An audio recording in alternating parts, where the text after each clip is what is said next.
This is the tutorial for the third week module of Deep Learning Practice course. The tutorial is going to be around monocular depth estimation using deep neural networks. So let's start with the motivation of doing this. So if you were to find the depth of the image in front of you, you typically use a LiDAR or a laser scanner, or you attach a stereo camera and take the two stereo images and try to predict depth from that. So imagine a scenario like autonomous driving where you want to estimate depth at every instant. It could be more practical to use a pre-trained deep neural network to just output the depths instead of calibrating it using a LiDAR.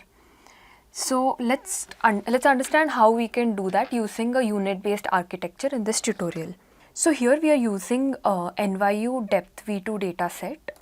So as you can see, it is a recording of indoor scenes in using both RGB and depth cameras. I'll show you some images of this dataset so that you get a feel of it. An indoor scene of a basement, and this is the corresponding depth map.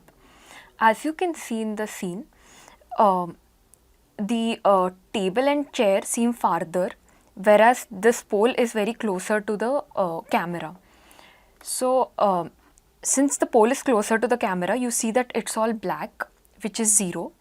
And since the table and chair over here are farther, you see that it's white, which means it is very far from the camera. So this is since it's a grayscaled image, this is how it is. The depths are normalized with respect to the distance from the camera. So let's see how you will code it up. Here we are just downloading the NYU V2 data set, and then we are importing some modules so that we can use PyTorch. So first we read the training data set and the testing data set. They have provided a CSV file with the paths, and then we split the training data set into training as well as validation.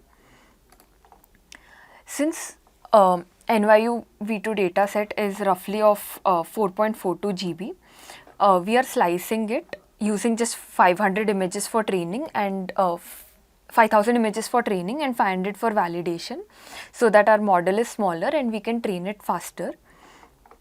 And I'm saving these into a CSV file, just the first 5,500 images, so that we can train on it. As you can visualize it over here, the corresponding RGB image has the path similar to this, and the depth. So basically, the RGBs are saved as JPEG and the depths are saved as PNG, and we are also saving the scene which we are recording. So let's visualize the data set. So for visualization, we just open the path of the image for RGB and the corresponding depth, and then plot it together. So as you can see, this is the bedroom and this is the corresponding depth map. As you can see, the darker regions are closer to the camera and the lighter regions are very farther from camera. You can also visualize some of the statistics of the images and depths, as in get an understanding of the depth, the range of the depth, the mean and the standard deviation. So this is how you just have to use inbuilt NumPy functions to get the corresponding mean and standard deviation. And as you can see, we have depth ranges almost close to 230s, and standard deviations are also from 14 to 500. So we see that in our data set there is enough variation. So let's understand the UNet architecture better now. So UNet architecture was initially proposed in for image segmentation, and this is how the model looks like. So as you can see, you take an input image, it's convolved and then downsampled, and then it is upsampled to get the output segmented map. And these black lines over here are the skip connections. So in essence, these skip connections help the model learn get a better structural details. Let's go through the UNet architecture in a little more detail. As you can see over here, we have an encoder downsampling network and a decoder upsampling network. So so here in this case, we have a 572 cross 572 input image, and we are going to use 3 cross 3 convolutional filters, and we are going to use 64 of them. So it will give us 64 channels of the same image, and because there is no padding over here, after convolving your input image with the 3 cross 3, the dimension reduces by 2. So you get a 570 cross 570, but since you use 64 filters, you've gotten 64 channels. And we are also applying ReLU,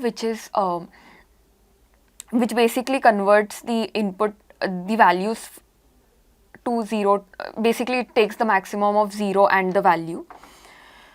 And after this, you are also convolving it again with 3 cross 3 filters and you are going to get an output image of 568 cross 568. And you're ensuring that the number of output channels are same as the number of input channels over here.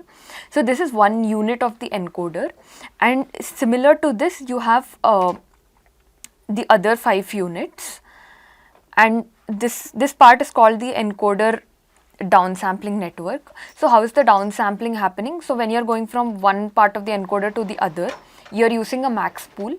So in max spooling, you're trying to take the image size becomes half, because in every 2 cross 2 kernel you are taking the maximum of the 4 values and using it as an output. So that's why your image size becomes half, and in this way you come to the downsampled image. So the first part of the encoder actually learns the global features. So let's say you're trying to train your UNet on a cat image.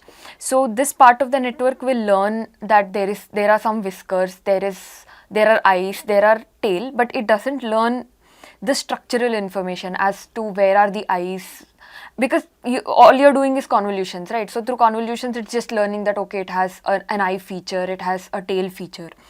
So, but at the end of the image, you want it to learn both the features as well as the global structure. So for the network to learn the global structure, you're using these